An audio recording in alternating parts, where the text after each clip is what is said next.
Okay, everybody, welcome to Jana's Farms. And today I thought I would show you how I cut up my chickens. Now these are two chickens that we butchered earlier this year. And if you're wondering why I have two, the reason is this is going to make 3 meals for us, these two chickens. We did vacuum seal these. This vacuum seal, I don't know why, but it didn't take too good. But and that's why I pulled this one out right now, so it didn't get freezer burnt. But anyway, these have been thawing overnight, and I'm going to get into cutting them up here in just a second, and I'll be back with you when I'm ready to do that.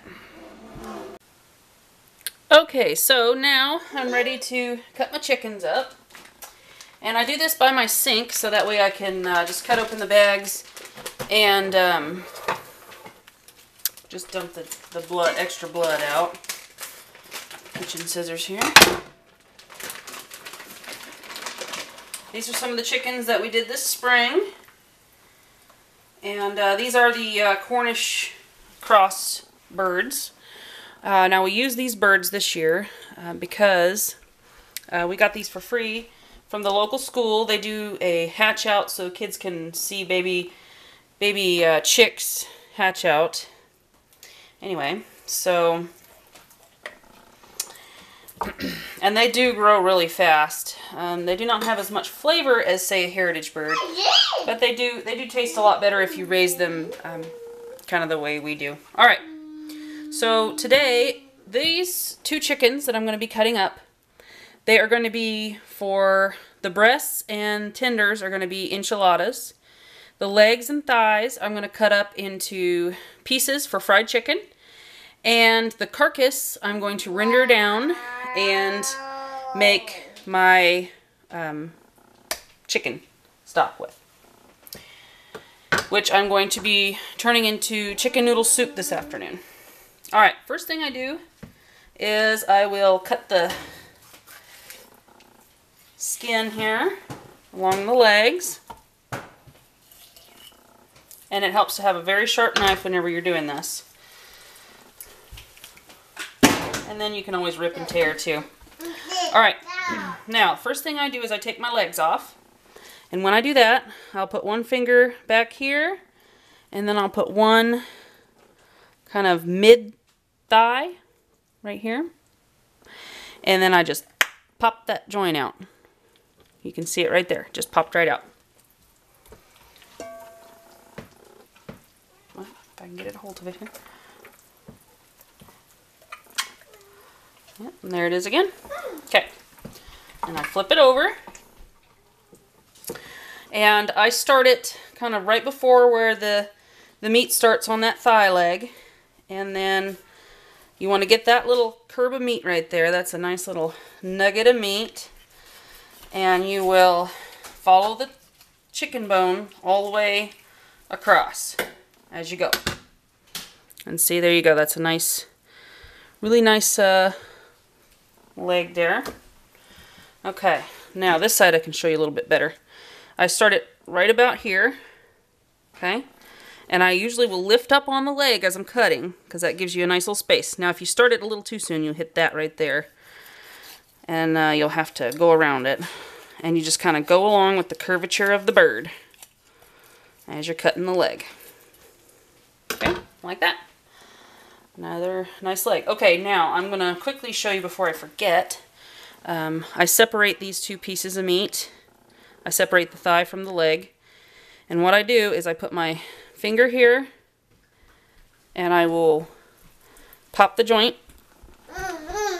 You'll hear it pop and you'll feel it pop. And then right in this area I just straight down in between the joints.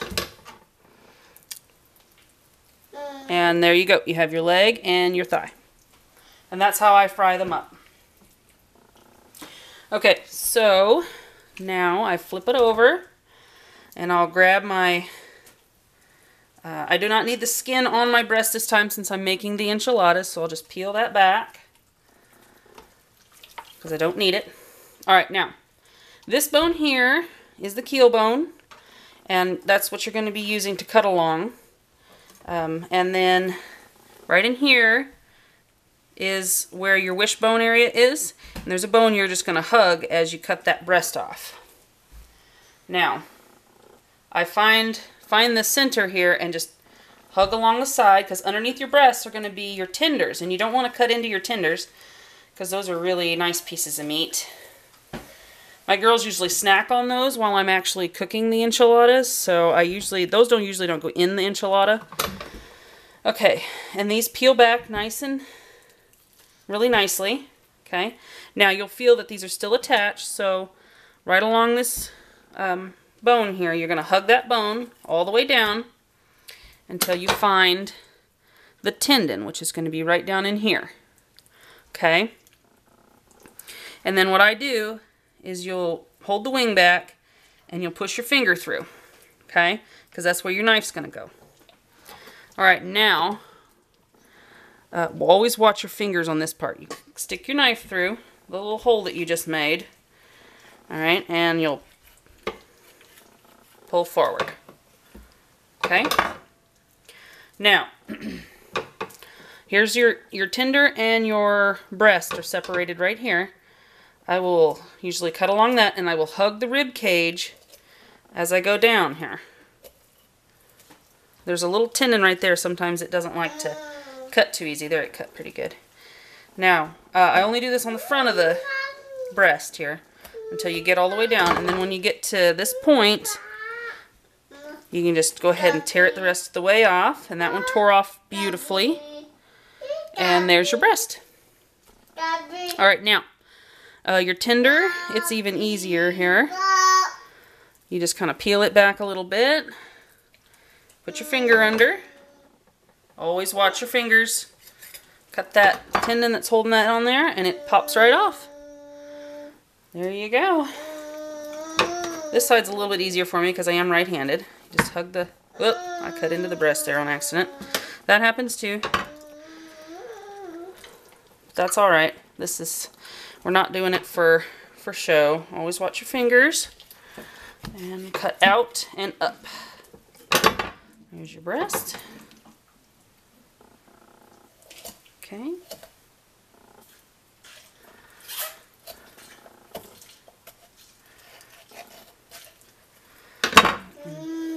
Tear it the rest of the way off.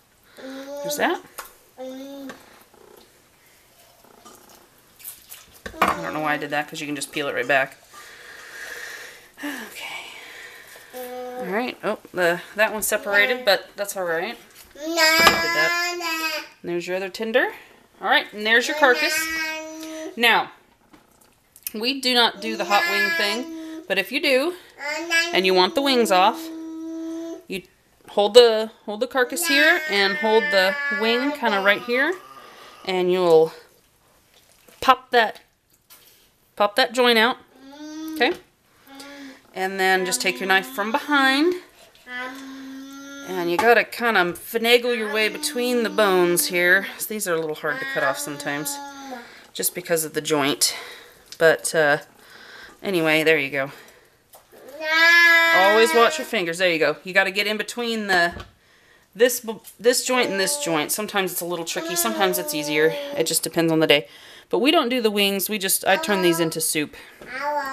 And this carcass will now go into the pot that I am going to be cooking down into chicken soup. Alright, so there you have it. 2 chickens, 3 meals. There's 4 legs, 4 breasts, 4 tenders. Like I said, the girls snack on these while I'm making the enchiladas. And then our soup. So I hope that was helpful. I don't think I left anything out. I hope I didn't. But if you have any questions, let me know. Feel free. And you guys have a good day. Take care.